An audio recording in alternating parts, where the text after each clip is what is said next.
وہ کون سے صحابی ہیں جن کے لیے عرش ہل گیا، یعنی جن کی وفات ہوئی ان کی وفات پر جو ہے وہ عرش ہل گیا، اور پھر ان کے لیے آسمان کے دروازے کھولے گئے، اور پھر جو ہے ان کے لیے 70,000 فرشتے جو ہے استقبال کے لیے آئے۔ یعنی یہ سب کچھ کس صحابی کے لیے ہوا، اور کس صحابی کو جو ہے قبر نے دبایا جیسے ماں اپنے بچے کو دباتی ہے۔ آج کے سبق میں ہم یہی پڑھیں گے، تو شروع کرتے ہیں۔ نحمدہ ونصلی ونسلم علی رسولہ الکریم، اما بعد فاعوذ باللہ من الشیطان الرجیم، بسم اللہ الرحمن الرحیم۔ تیسری فصل ہے۔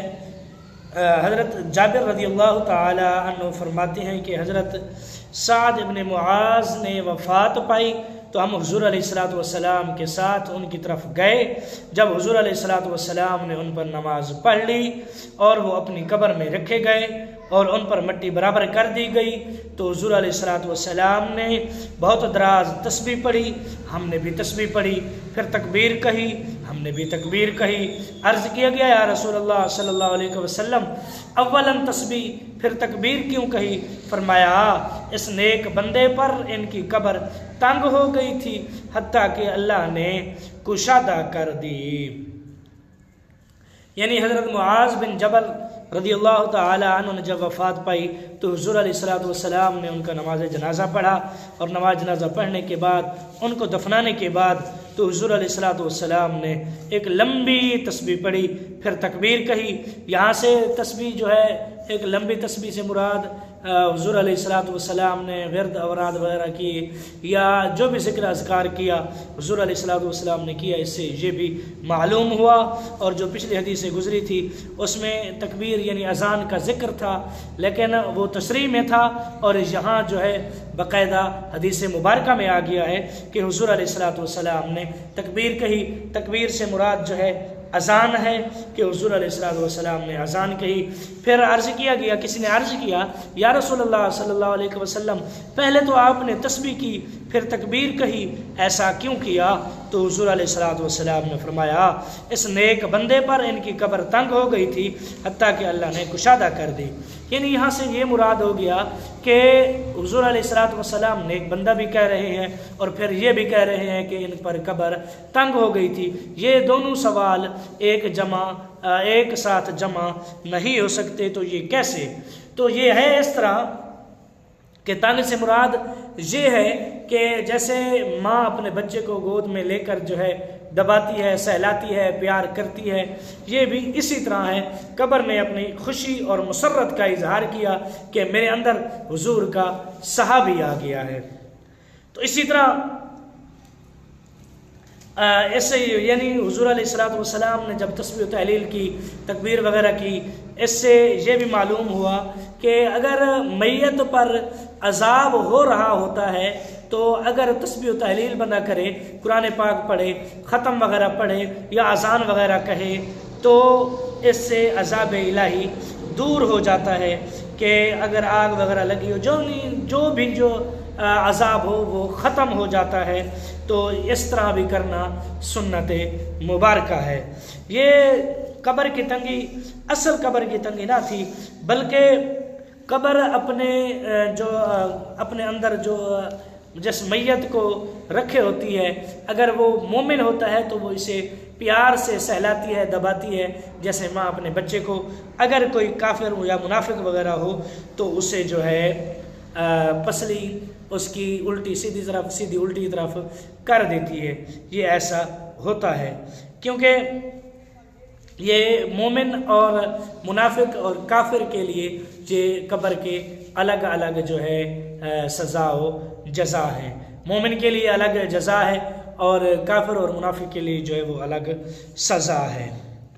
یعنی اسی طرح پھر آگے حضور علیہ الصلوۃ والسلام سے روایت ہے کہ حضرت ابن عمر رضی اللہ تعالی عنہما سے مروی ہے، فرماتے ہیں کہ حضور علیہ الصلوۃ والسلام نے فرمایا کہ یہ وہ ہیں جن کے لیے عرش ہل گیا اور ان کے لیے آسمان کے دروازے کھولے گئے اور ان پر 70,000 فرشتے حاضر ہوئے، بے شک چپٹایا جانا، پھر اللہ نے ان کے لیے آسانی فرمائی۔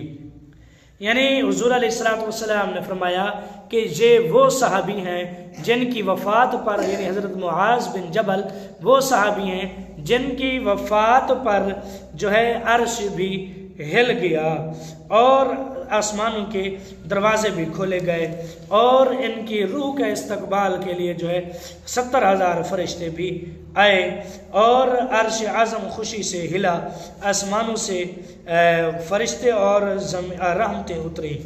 یعنی ہلنے سے یہاں یہ مراد ہے کہ خوشی سے عرش ہلا، کہ یہ ہر کسی کی وفات، ہر کسی کی موت، ہر کسی کی شہادت پر نہیں ہوتا، کیونکہ حضرت معاذ بن جبل جو ہے وہ شہید ہوئے تھے۔ یہ جو ہے بدر میں شریک ہوئے اور خندق کے دن کندھے میں تیر لگا جس سے خون جاری ہوا اور نہ ٹھہرا، 1 ماہ بعد جو ہے آپ کی وفات ہو گئی، یعنی آپ شہید ہو گئے۔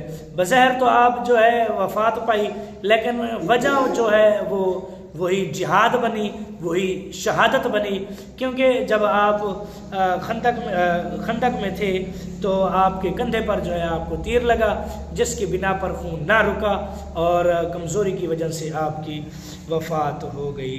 یعنی اس عرش بھی اسی خوشی میں جھوما کہ میرے اوپر اور یعنی میرے نزدیک ایک اللہ کا پیارا بندہ آ رہا ہے، یہ ہر کسی پر نہیں ہوتا۔ اسی طرح فرمایا کہ اللہ تبارک و تعالیٰ کی اس دن رحمتیں بھی اتری جس دن آپ نے وفات پائی۔